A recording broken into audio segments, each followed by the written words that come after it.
E aí, meus amores, tudo bem com vocês? Eu sou a professora Renata Fex, estou a professora de matemática da plataforma Gonçalves Dias. E na aula de hoje nós vamos dar continuidade ao estudo sobre as progressões aritméticas, esse estudo que já foi iniciado, tá? Tem algumas aulas, certo? E nesse estudo, lembra, a gente já falou sobre as sequências, fez o estudo das sequências numéricas e não numéricas, né? Viu a relação, como montar, né, a questão do termo geral ou fórmula de recorrência, dependendo, né, das informações que são dadas.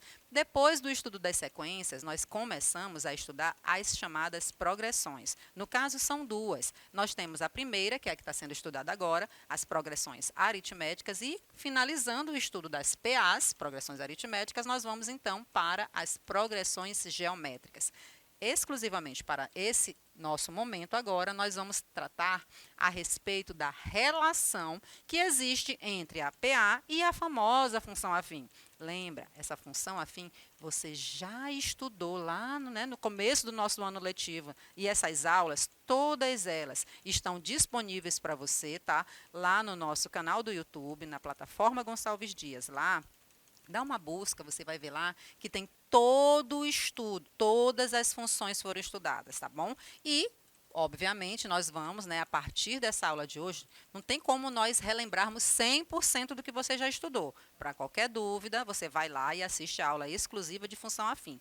Aqui eu vou apresentar para você o exemplo da progressão aritmética, vai ser também apresentado para você o exemplo para a função afim e, a partir desses dois exemplos, é que nós vamos fazer a relação entre elas duas. Por fim, também nós veremos alguns exemplos, tá bom? Então, esse é o nosso roteiro. Espero que você esteja atento aí, faça seus registros, estuda direitinho. Se for necessário, né, pega um livro de apoio, dá uma leitura, resolve bastante exercício, porque eu tenho certeza que você vai ficar craque, né? Você vai entender 100% desse estudo e vai ficar muito craque para resolver qualquer exercício. Vamos começar então?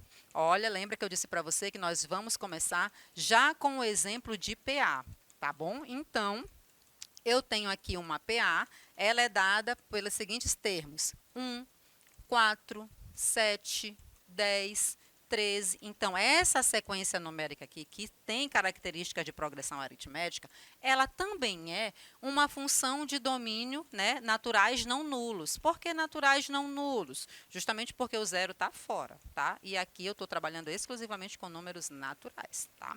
E, né, eu posso fazer uma associação, já que eu tenho uma função também aqui, eu posso, né, fazer uma associação com o diagrama ou o gráfico que está aqui posto, no caso, o diagrama de Venn. Perceba que aqui, tá, eu tenho o domínio, onde o primeiro termo é 1, o segundo termo é 4, o terceiro termo é 7, o quarto termo é 10, o quinto termo é 13. Então, agora eu acredito que você, se não estava entendendo, né, por que foi mencionada aqui essa questão do domínio, agora você entendeu. Aparentemente, né, não estava claro para a gente o porquê, né, de ter domínio como natural não nulo. É porque aqui eu estou com esses termos da PA numa sequência, tem uma ordem. Então, o meu primeiro termo é 1, o segundo é 4, assim como eu fiz a leitura aqui para você, tá? Então, é para você entender essa relação. E, a partir desse diagrama, eu posso, né, identificar o termo geral. Óbvio, a partir do diagrama, que é consequência, né, da sequência que foi dada. Então, eu vou identificar o termo geral. Lembra, o termo geral está aqui posto, ó. A n igual a 1 mais n menos 1 vezes a razão. Nesse caso, vou já substituir pelas informações, tá? De primeiro termo e de razão. Renata, eu não lembro como é que calcula a razão. E agora? Agora você vai pegar dois termos consecutivos. Por exemplo, 1 e 4, e aí você vai fazer 4 menos 1. Tá? Tu tens como resposta o 3, tá? E ficou, né, a n igual a 1 mais n menos 1 vezes 3. Aqui eu estou fazendo, né, a multiplicação e ficou a n igual a 1 mais 3n menos 3, ou seja, a n igual a 3n menos 2. Perceba que aqui, né, eu tenho a sequência, ela foi, né, representada em formato de gráfico, aqui no caso, diagrama de Venn, e também já identificamos o termo geral, certo? Então, guarda essas informações. Por quê? Porque já que eu tenho essa sequência lá no gráfico de diagrama, já que eu tenho também o termo geral dela, aqui, né, a gente pode fazer essa associação com esse gráfico. Perceba que essas informações, né, do domínio, elas estão aqui colocadas no eixo X. As informações do contradomínio e, consequentemente, a imagem, né, eu estou colocando aqui elas no eixo Y. Se por acaso eu quisesse, né, até para entender como é que esses valores se comportam, se por acaso eu quisesse tentar fazer uma associação, né? Se você, né, com o uso da régua que você tem aí na sua casa, você sobrepusesse essa régua aqui, o que ia acontecer? Você iria perceber que esses pontos, né, 1, 1, 2, 4, 3, 7, 4, 10 e o 5 com o 13, você ia perceber que todos esses pontos eles se encontram alinhados. E por que então que nós não fizemos essa régua? Nós só estamos aqui, né, imaginando que esses pontos estão alinhados e já sendo afirmado isso. Justamente, gente, porque eu não tenho a função definida para os valores, né, para todos os valores da reta. Aqui, no nosso caso, perceba que foi dito para você que eu estou trabalhando somente no conjunto dos números naturais. É por esse motivo que nós não estamos interligando os pontos, tá? Perceba que entre o 1 e o 4 não existem apenas números naturais, nós temos números reais. O conjunto dos números reais é muito amplo, tá? E é por esse motivo que eu não posso interligar. Mas digo, repito e afirmo para você, nesse caso aqui, eu estou, sim, com todos esses pontos alinhados. E você, obviamente, né, pode confirmar isso se você pegar uma régua e fizer, desculpa, tá? A sobreposição, tá? De acordo com os pontos que estão postos aí, certinho? Vamos continuar porque esse aqui foi apenas o primeiro exemplo. Aqui nós estamos dando o exemplo de PA. Lembra que eu disse para você que eu ia dar exemplo de PA, ia ter exemplo também de função afim, e a partir dessas duas informações é que nós iríamos, né, fazer a relação entre elas? Então, né, vamos agora para o exemplo de função afim. Perceba que aqui no nosso caso, eu tenho uma função f, definida por f de x igual a 3x menos 2. E, Renata, peraí, olha, aqui está parecendo com o termo geral lá da PA. Sim, é para ter as mesmas características para a gente conseguir entender a relação, até porque a gente vai fazer comparação de informações, tá bom? Então, aqui eu tenho essa função f de x igual a 3x menos 2 e ela tem uma restrição, tá? Ela é restrita aos valores naturais não nulos, tá? Que a variável x ela vai poder assumir, certinho? E agora? Agora eu já posso montar o gráfico dessa função. E o gráfico dessa função, né? Como é que eu monto um gráfico de uma função? Eu tenho uma tabelinha suporte, tá? Aonde eu estou escolhendo valores para x, estou fazendo a substituição na fórmula, na lei de formação dessa função, e estou encontrando o f de x, ou o y, né, que está associado, a imagem associada ao valor de x que eu descobri, que eu escolhi, tá bom? Então, nesse caso aqui, nós estamos fazendo x igual a 0 e encontramos como resposta, né, o menos 2. Depois estamos fazendo x igual a 1, encontramos 1. X igual a 2, encontramos 4. X igual a 3, encontramos 7. X igual a 4, encontramos 10. Quando fazemos x igual a 4,5, encontramos como resposta o 11,5. E também estamos fazendo x igual a 5, que temos como resposta o 13. Perceba que todos os pontos aqui, gente, ó, todos eles, tá? Alguns até não estão demarcados, como, por exemplo, o 4,5 e o 11,5, tá? Por quê? Porque aqui, lembra que ela está restrita a natural, não nulo. E 4,5 não é um número natural, por isso é que ele não está demarcado, mas quando a gente pega um número que não está com aquela característica, ela também está obedecendo ao gráfico, faz parte dele, tá bom? E agora sim, chegou o momento de nós compararmos esses dois gráficos. Por isso que nós demos exemplo, né, tanto de um quanto do outro. Perceba que esse gráfico aqui, que está posto sem os pontos interligados, é aquele gráfico lá que nós colocamos para aquela PA que foi dada, tá? Então, como eu disse para você, nós vamos fazer a comparação desses dois gráficos e agora vai aparecer o gráfico que acabamos de montar. No caso, ele é o gráfico, tá, da função afim. Lembra que eu disse para você que, se fosse necessário, até para garantir que nós temos termos alinhados, você pegasse uma régua, né, e fizesse a sobreposição aqui, certinho aonde os pontos estão passando, o que você iria perceber? Você acabaria percebendo que eu tenho as mesmas informações, só que no primeiro gráfico eu tenho apenas os pontos alinhados. No segundo gráfico, além deles estarem alinhados, por ser uma função, né, onde todos os valores aqui compreendidos, tá? Só pelo pedacinho do gráfico. Aqui compreendidos entre 0 e 5, todos os valores, né, se comportam com as mesmas características, aqueles valores que estão, né, certinho sobrepostos no gráfico da função, tá bom? E tá, Renata, eu já vi que é o mesmo gráfico, estou entendendo aí. O que é que tu quer dizer com isso, afinal? Lembra que eu falei para você que a gente ia fazer a relação entre uma progressão aritmética e uma função afim? Essa relação está sendo apresentada para você agora. Olha o que diz. De modo geral, se considerarmos uma PA, aqui de forma genérica, tá? A1, A2, A3, AN, assim vai, tá?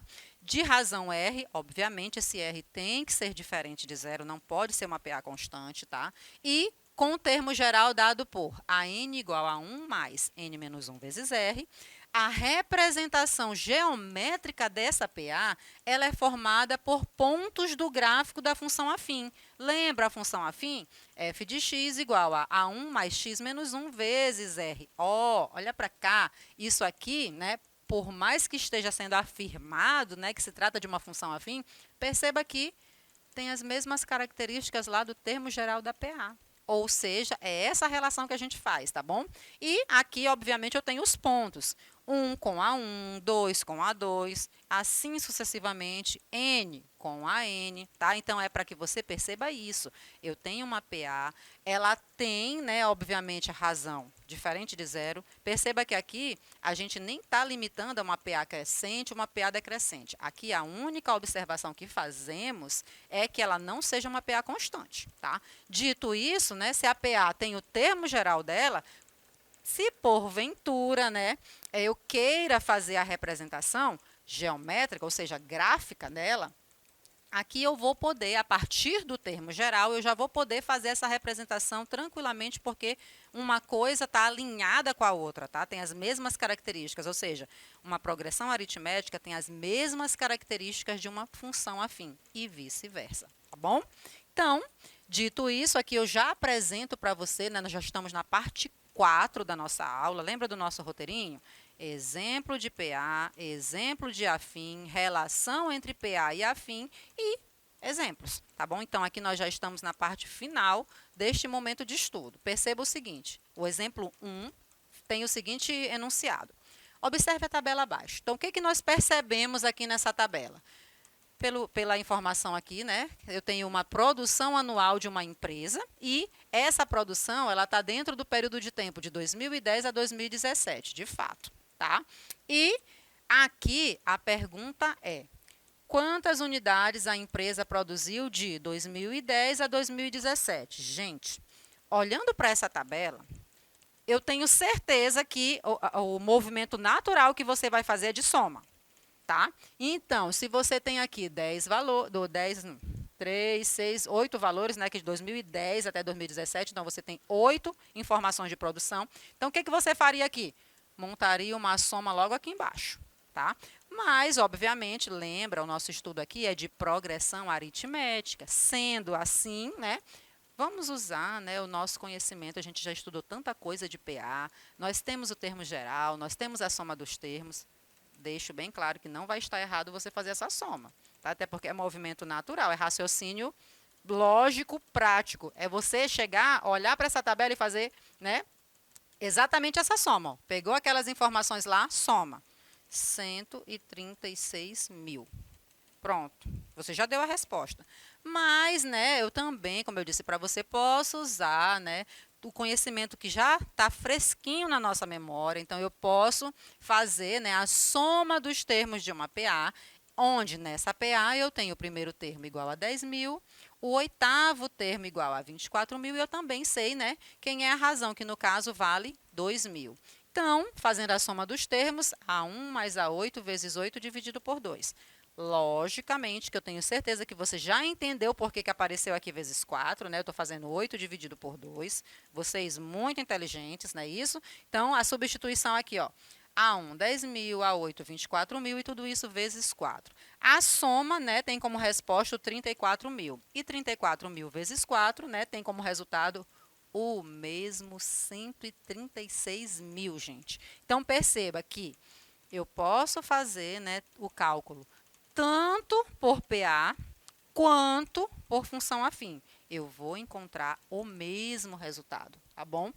Vejamos aqui agora um segundo exemplo. Para este segundo exemplo, né, a questão já me pede para eu calcular a soma dos primeiros N números ímpares, tá? Dessa sequência aqui, obviamente, com o N sendo um número natural não nulo. Vamos observar a sequência. 1, 3, 5, 7, reticências. 2n menos 1, reticências. Perceba que aqui a questão, o autor da questão já foi muito gente boa com a gente. Por que ele foi gente boa conosco? Justamente porque ele até, né, já deu as informações que eu preciso, até para termo geral, ele disse que aqui eu tenho uma sequência de números ímpares, tá bom? E eu já posso, né, direto montar a minha fórmula da soma dos termos de uma PA. Perceba que aqui, de forma genérica, eu tenho Sn igual a A1 mais AN vezes N, tudo isso dividido por 2. Então, vou fazer a minha substituição, tá? Renata, por que tu já colocou lá a n igual a 2n menos 1? Gente, já foi até dado aqui, ó. E ele disse que eu tenho uma sequência, né, de números ímpares. Então, como é que eu calculo um número ímpar? O termo geral para número ímpar é 2n menos 1. Renata, não entendi. Ora, aqui a razão é 2, você vai escrever o termo geral. A n igual a 1 mais n menos 1 vezes r. Quando você faz, né, as substituições, o teu termo geral vai ficar 2n menos 1, tá? Por isso, como já veio no enunciado, a gente já avançou, tá, nesse cálculo, porque não foi necessário, tá bom? Então, já fazendo a substituição, eu tenho A1, que vale 1, o termo geral, que é 2n menos 1, tudo isso multiplicado por n e dividido por 2. O que é que fazemos agora? Agora, perceba que eu tenho, ó, 1 menos 1, um anulou o outro, tá? Sobrou quem? 2n vezes n, que dá 2n ao quadrado, certo? E 2n ao quadrado dividido por 2, cancelei o 2, sobrou só o n ao quadrado. Significa dizer, então, que a soma dos primeiros n números ímpares dessa sequência aqui, obviamente, com n sendo um número natural não nulo, ela vai ser dada por n ao quadrado, tá bom? Nesse caso aqui, tá? Eu ainda tenho uma terceira questão, um terceiro exemplo, que diz o seguinte: seja f dos naturais não nulo nos reais, a função cujo gráfico está representado a seguinte. Na letra A, eu preciso determinar a lei. Perceba que aqui, ó, de novo, você até pode pegar o auxílio da régua, ou da sua caneta, ou do seu lápis, basta você sobrepor. Tá? Você vai perceber que esses pontos estão alinhados. Por estarem alinhados e não interligados, você já está entendendo, né, que eu tenho características de função afim. Ora, e aí eu tenho, né, pares ordenados, né? No caso, eu tenho 1 com 3, eu tenho 2 com 1, eu tenho 3 com menos 1 e eu tenho 4 com menos 3, tá? E a função afim, ela tem, né, a lei de formação que é dada por y igual a x mais b. Como eu tenho, né, os pares ordenados, eu acabei de mencionar para você, eu estou trabalhando com o primeiro par ordenado, que é o 1, 3. Lembra? 1 é x e 3 é y. E eu vou substituir isso diretamente nessa fórmula, tá? Que é a característica da função afim. Então, ficou 3 é igual a 1 vezes a mais b. Ou seja, né, já estou isolando o b e afirmando que ele é igual a 3 menos a. Guarda isso. O próximo par ordenado, 2, 1. Mesma coisa, estou fazendo a substituição. Então, eu tenho 1 igual a 2A mais B. Nesse caso aqui, eu estou também isolando B e já afirmando que ele é igual a 1 menos 2A. Por que disso? Ora, se eu tenho B, né, então são informações iguais. Quando eu igualo, eu descubro quem é o valor de A. No nosso caso, o A vale menos 2. Perceba, tá, que eu já estou, né, em busca dessa informação B. Já tenho o A, só substituo. Então, eu tenho B igual a 1 menos 2 vezes menos 2, ou seja, 1 mais 4, então esse B vale 5. Logicamente, né, que você já entendeu que a nossa lei é dada por y igual a menos 2x mais 5. Foi isso que a questão nos pediu, isso que foi dado. Espero que vocês tenham compreendido, tá? Um beijo para vocês e até a próxima aula. Tchau, tchau!